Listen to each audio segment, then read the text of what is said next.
in Mm. 90 days, lost 100 pounds and then reverse of diabetes altogether. And that's quite difficult to do.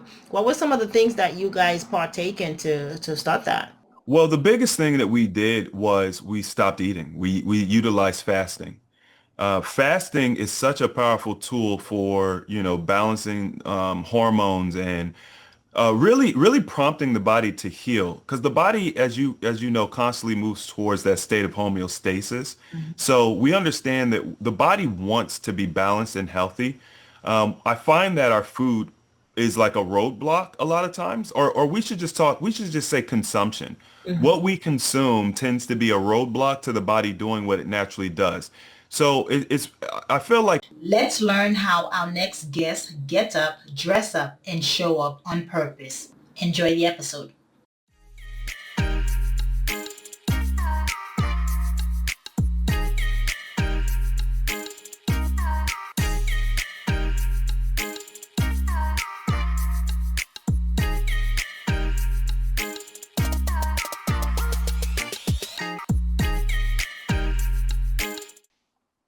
Hello, morning enthusiasts. Welcome to the Best Morning Routine Ever podcast. I am your host, Dr. Lunid, and today I'm super excited to have a wonderful guest on here today he is setting up a movement that is changing lives. His name is Chris James. He is the founder of A Healthy Alternative. So it's a global wellness around helping thousands transform their health through the power of fasting. Not just fasting, but strategic fasting, because the end goal is to reverse diabetes in just 90 days. And he's helped thousands of people do this, lose hundreds, but 100 pounds and reverse diabetes. So he is inspired. He's inspired to help people get control of their lives, and not just as a fad, but as a lifestyle. Be able to keep it for life, and that's rare with all the noise around this topic right now. So I'm really excited to have him on board to share with us a healthy alternative and how he is doing this with the thousands of people he helps. So with no further ado, Chris, welcome to the show.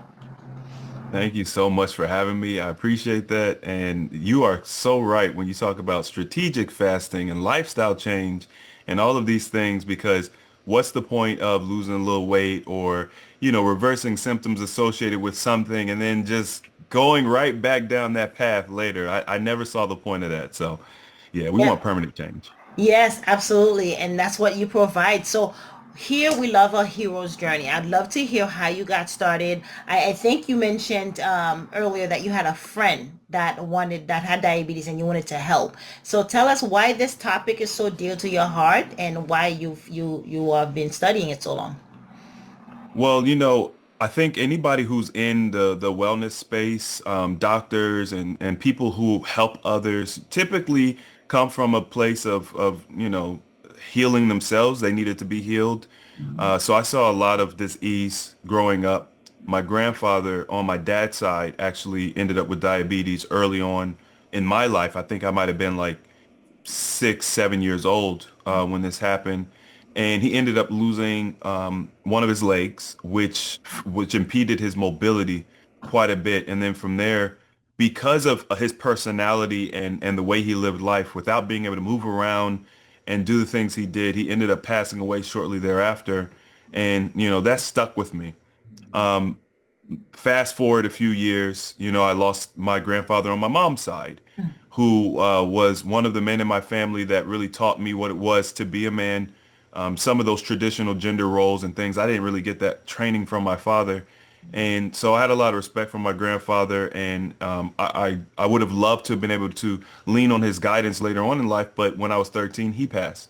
After that, my uncle, who when my parents got separated, my mom's brother kind of started guiding me from being a young man into a young adult, teaching me about business and, things of that nature. And I really looked up to him and I always kind of wanted to be like him. He ended up passing away in his early 50s from cancer. And so my grandmother, who was my mom's mom, started to change her health in her late 60s or mid 60s, I should say. And I didn't really understand why she was doing it at the time. I think that she understood better the losses that we had experienced as a family. She understood those things. She wanted to make changes so that she could be around, and she wanted to impart that wisdom to us. So she was a big catalyst for, my knowledge base. She shared a lot of things with me growing up, and I saw it. I was able to see how at the age of 64, I think is when she kind of started her journey. She changed her habits, and then she actually ended up living until I think she passed away at 92 years old. So she was able to greatly extend her lifespan, and she started super late. She was very unhealthy, overweight, at that time when she started. But I saw the benefit. So Right. now my brother ended up contracting diabetes. He was in the military, and he was young. He was 28 years old, and he had a ton of issues, but diabetes, being kind of like the overarching thing. And when I started my own personal health journey, I started teaching him some of the things that I was learning because we were kind of learning things together. And we were able to reverse all of the symptoms associated with diabetes within about 6 weeks.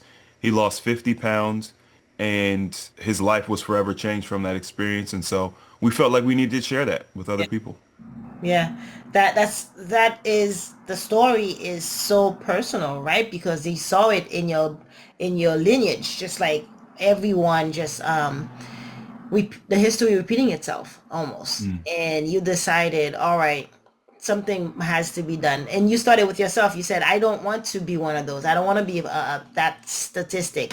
And you started changing it. And your brother was able to see like real life evidence. What, in Mm. 90 days, lost 100 pounds and then reverse of diabetes altogether. And that's quite difficult to do. What were some of the things that you guys partake in to start that? Well, the biggest thing that we did was we stopped eating. We utilized fasting. Fasting is such a powerful tool for, balancing hormones and really prompting the body to heal. Because the body, as you know, constantly moves towards that state of homeostasis.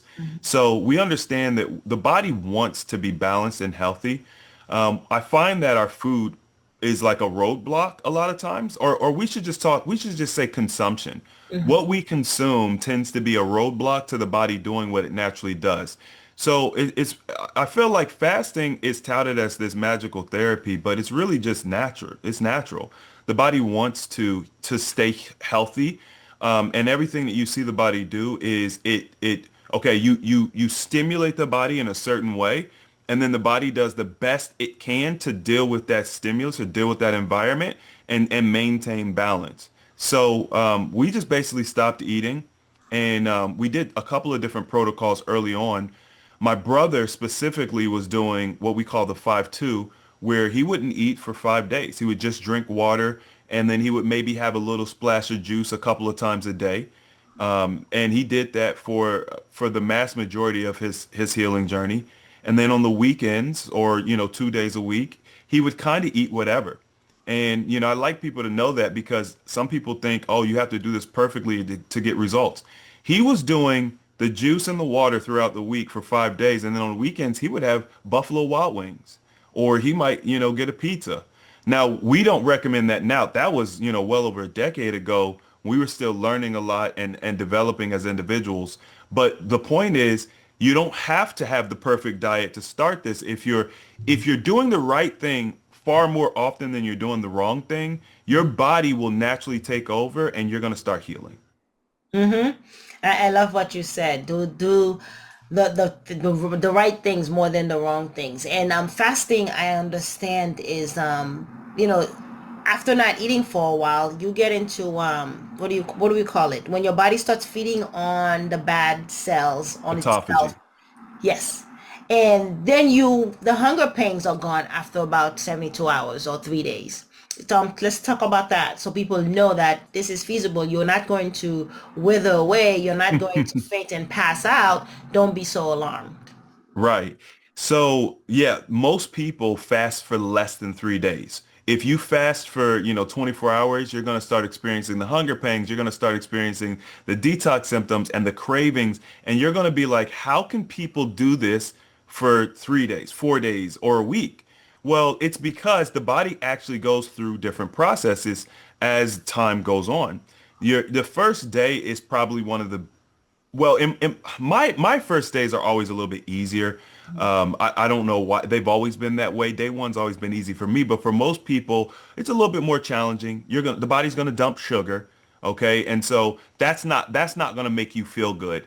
It's really kind of like a withdrawal process, no different from like caffeine withdrawal. Your body is used to leaning on this glucose, and then it dumps it all and you don't have it anymore. So you kind of really experience a crash, if you will. And then by day two, human growth hormone starts to spike. So you get a lot of synergy towards repairing the body. If you're into exercising or anything like that, a lot of the intermittent fasters like to fast for 48 hours or less because of the benefit of the human growth hormone.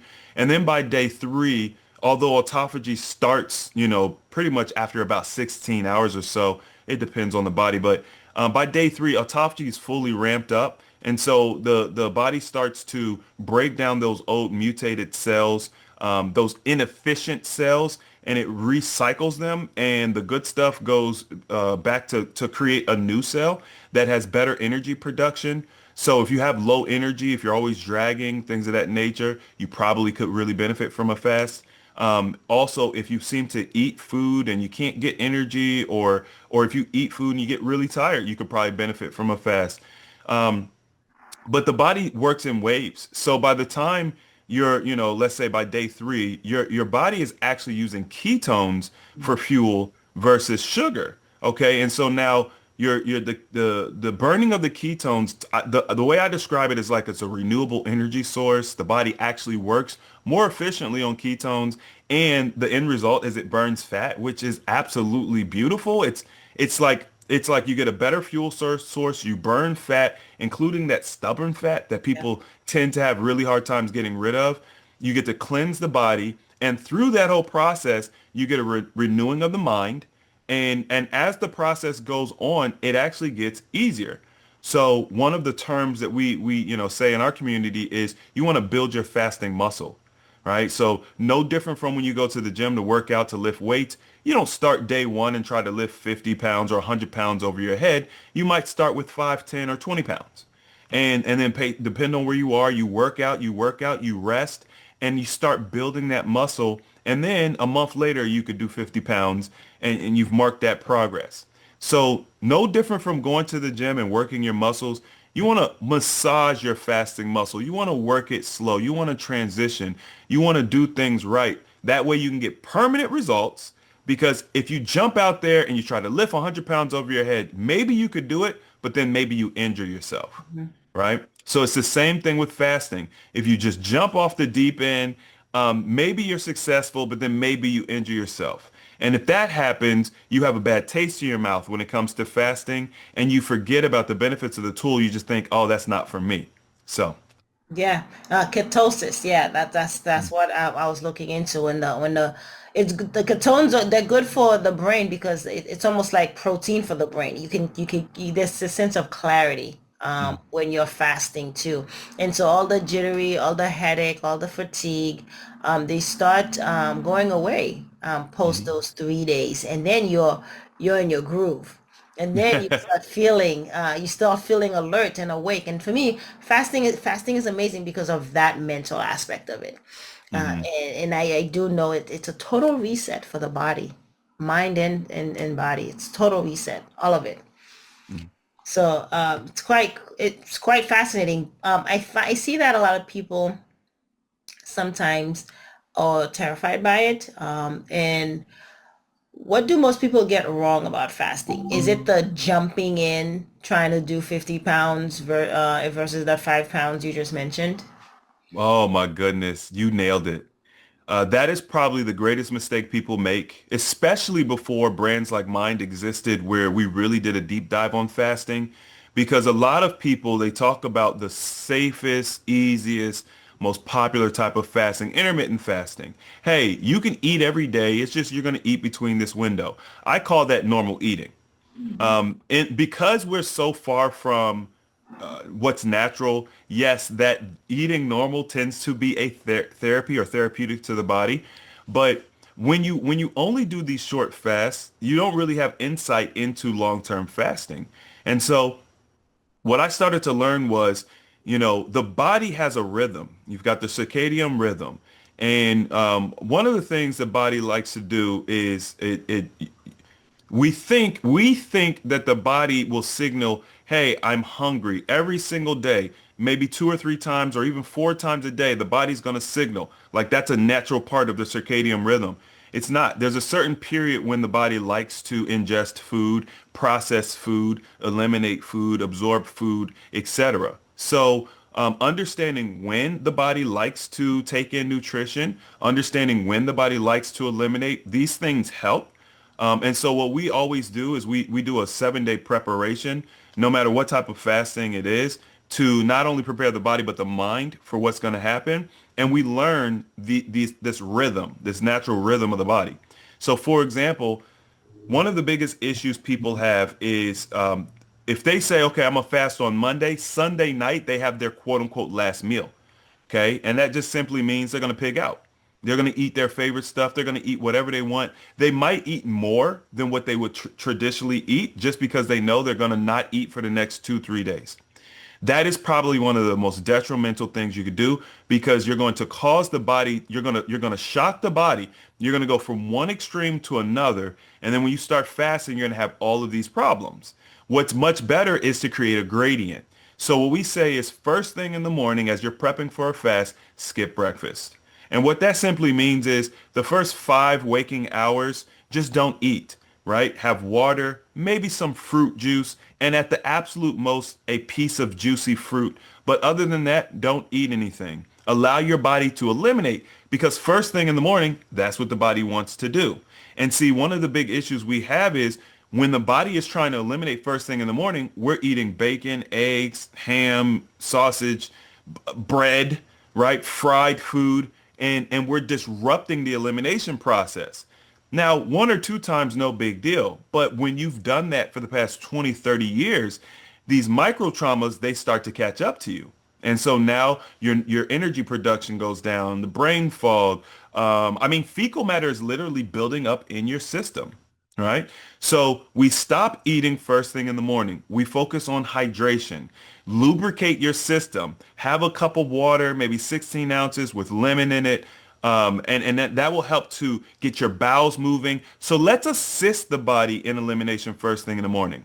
So now you have your first meal. I recommend having your largest meal as close to noon as possible because the sun actually helps you metabolize your food versus what we've been socially programmed to do, which is to eat your largest meal in the evening time when the sun has gone down, right? So there's a lot of social norms, especially here in America, things we do that are against nature. So you eat your largest meal closer to noon, if possible. This stuff takes time.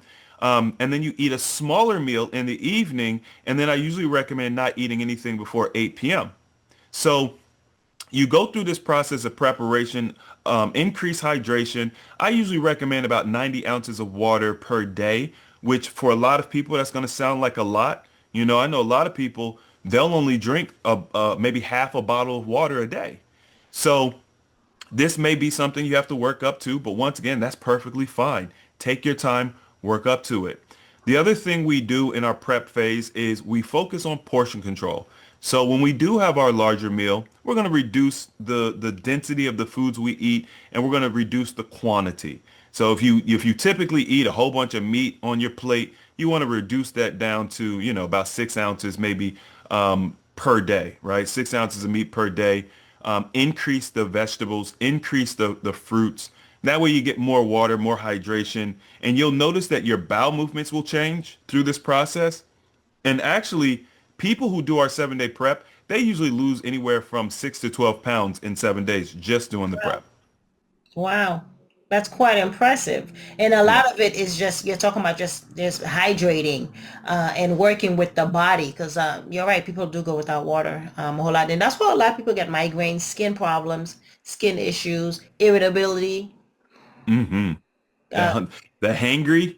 yeah, Yeah. yeah. The brain needs the water first thing in the morning. And we talk about a lot here at Best Morning Routine, what that what that requires for the brain to function properly.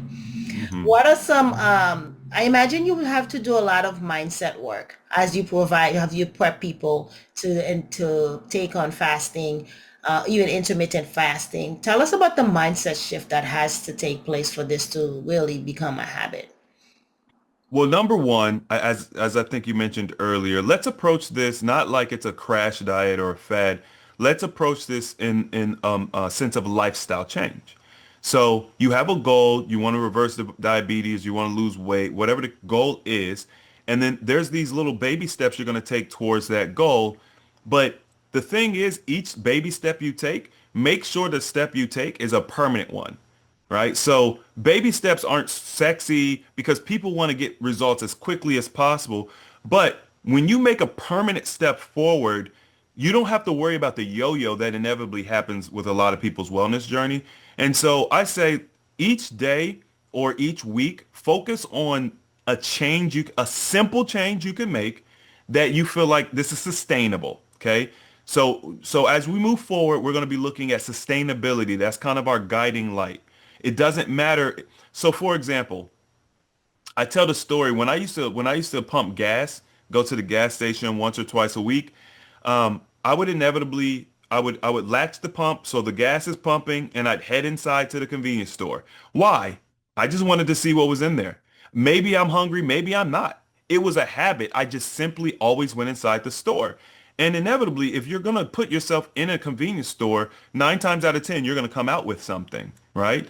So I started the what I did was I said, okay, I'm going to the gas station to get gasoline for my car. I'm not going there to buy snacks. I'm not going there to buy food or get a sub. I'm going there to get gas. That's why I go to the gas station. So I'm just going to stay in my car when I pump. That one change helped me so dramatically because in my life, when did I get the snacks? When did I get the processed foods? When I went grocery shopping, I was very intentional about what I bought. I'm going to make a meal. I need to get this ingredient, that ingredient. But when I'm at the convenience store, when I'm at the gas station, that's when I would buy all the really, really bad stuff. So I just eliminate that, right?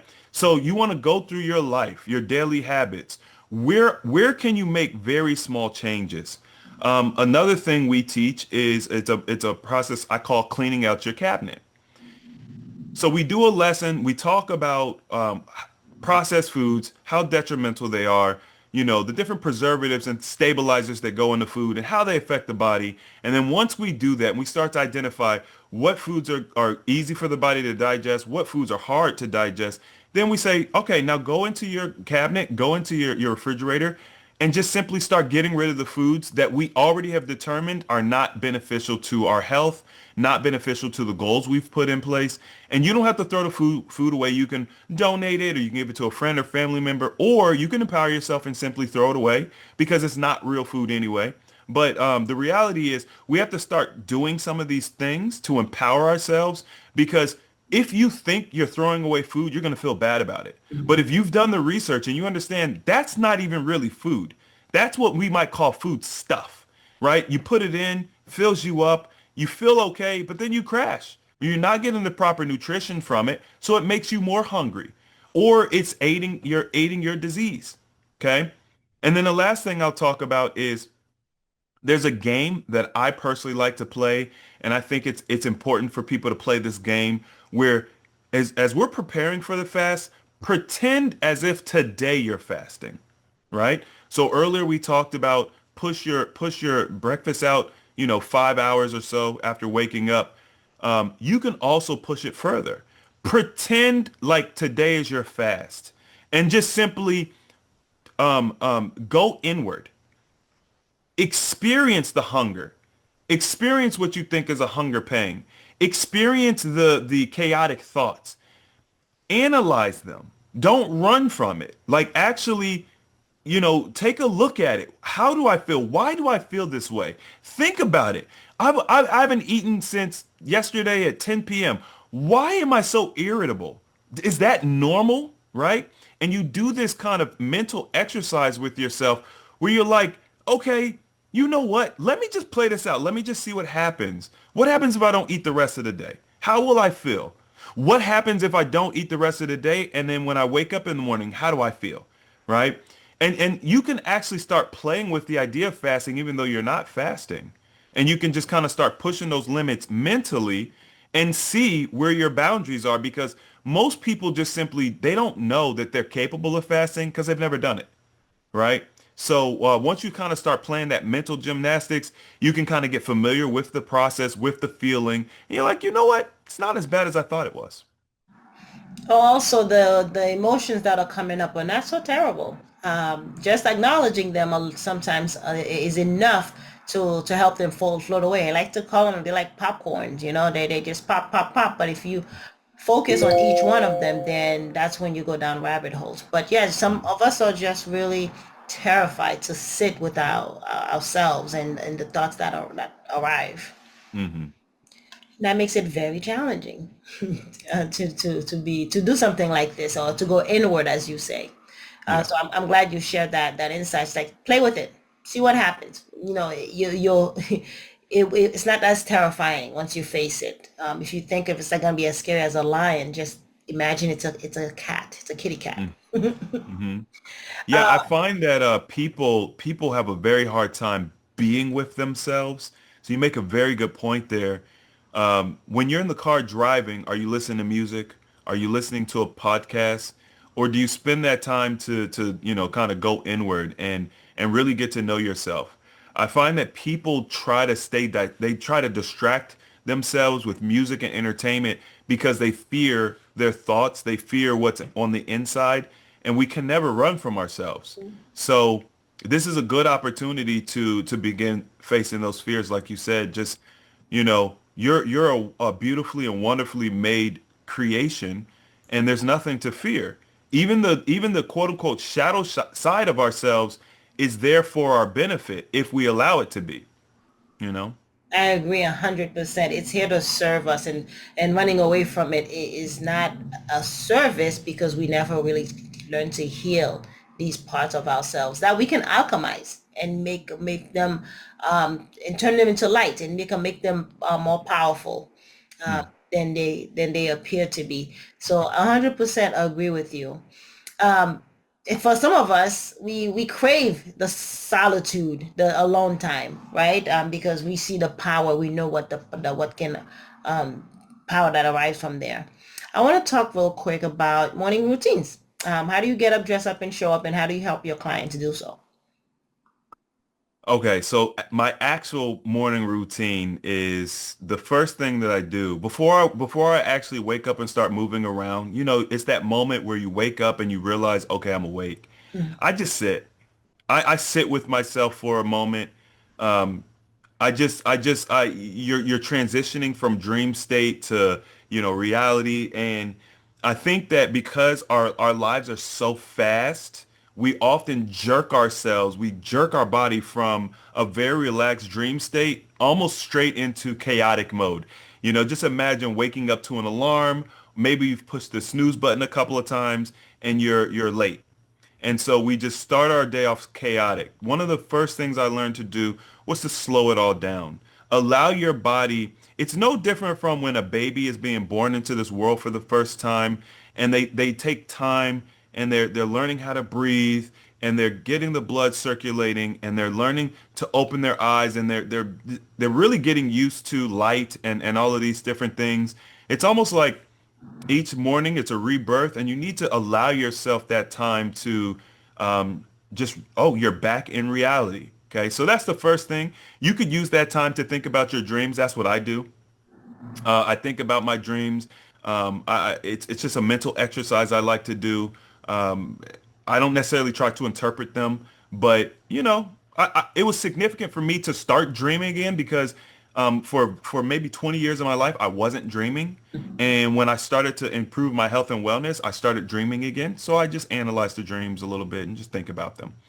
All right. So then the first thing, once I actually wake up and I open my eyes and everything, I have a glass of water sitting right on my nightstand. Um, uh, I usually like to do either distilled water or hydrogen water is what I'm really on right now. And I'll just take 16 ounces and I drink it before I go pee, before I do anything. I just drink my water. I'm lubricating my system. overnight you breathe out a lot of your water. And so typically if you're not good at drinking water, when you drink first thing in the morning, it's a little easier. So I get in, 16 ounces is a great way to start my day. Of course, I have my routine in the morning, and then I start working. Now, like I mentioned to you before, I don't eat. Mm. So, and the interesting thing about it is I've trained my body to not even be hungry. So some of you all might be thinking, oh, that's going to be hard. I got to eat. I get hungry. I get hangry. I used to as well. But through the process of taking those baby steps every day, I've learned that I don't need that. And now I don't. And it's you just get more time out of your day because you're not focused Yeah. on eating. I also think it's very important. You mentioned how do you dress? It's very important to dress for the type of day you want to have. You know, sometimes we can wake up in a groggy mood or a bad mood, or we don't want to put that effort into grooming ourselves and things of that nature. I think it's very important to have a routine. Groom yourself, smell good, look good, even if you don't feel good, because it tends to, if you can fake it till you make it. If you don't wake up in the best mood, you don't wake up, maybe yesterday was a rough day, whatever the case may be, you want to kind of shrink into yourself. Do the opposite. Yeah. Expand even artificially if you need to, but if you do that, the world will accept you. If you go outside and you interact with other people, if you're in a bad mood, smile at them. When you're in a bad mood, one of the best cures to a bad mood is to smile. And you smile at somebody, they smile back, it instantly makes you feel better, no matter what you're going through. Mm. Okay. So these are some of the things that I do on a regular basis to just keep myself level. And I always want to encourage people that no matter what you're going through, if you feel like you're in the worst part of your life, like you're at the lowest point, there's nowhere to go but up. That is a beautiful, beneficial perspective. You have no things can only get better. That's a great outlook. Use that to your advantage. Yeah. And I love what you said about dressing up. You should dress for the part that you want, for where you're going. And so if it is you're feeling down, you dress up to as if you are feeling good. What it would it feel like to what would you look like if you felt good and felt amazing? And you dress up for that. And it's almost like a mind shift that then reality starts to catch up to it. It's a frequency that you get on. Yeah. Tell us, Chris, where do we connect with you? Where can we find you? So my main platform is a healthy alternative on YouTube. I'm a healthy alternative on all the other platforms, all the social media platforms. But if you guys want to really interact with the community, you want to go to www.ahacommunities.com. And right that there we have a free membership. It's kind of like a Facebook group if you guys are familiar with Facebook groups. But it's not on Facebook. It's our own private platform where, I have free guides available. There's literally tens of thousands of other people in there who are all on their health and wellness journey. It's a very positive space. We host our challenges there. So if you're new to fasting, you want to try fasting, you want to learn about dietary strategy, or if you just want to be in the know, when we have different things have become available, that community knows about everything. You get alerted, and so that would be a great place to join. And then if you guys want any of our products, or we've got different herbs and things to help with fasting, you can go to a healthyalternative.org. And on the homepage, I have a free guide available. So we talked a lot about our preparation for fasting. I put together a free guide you guys can grab. All you got to do is enter your email and we'll send you the free guide. Amazing. Chris, thank you so much for sharing with us today. It's been a pleasure having you on. Oh, it's been a pleasure to be here. Thank you very much. Thank you. Hope you enjoyed today's episode. Please comment and tell us what was your favorite part, your favorite habit that you are going to try out for yourself today. Comment below. If you haven't already, be sure to subscribe. Until next time, I will see you at the top of your best morning routine ever. Stay blessed.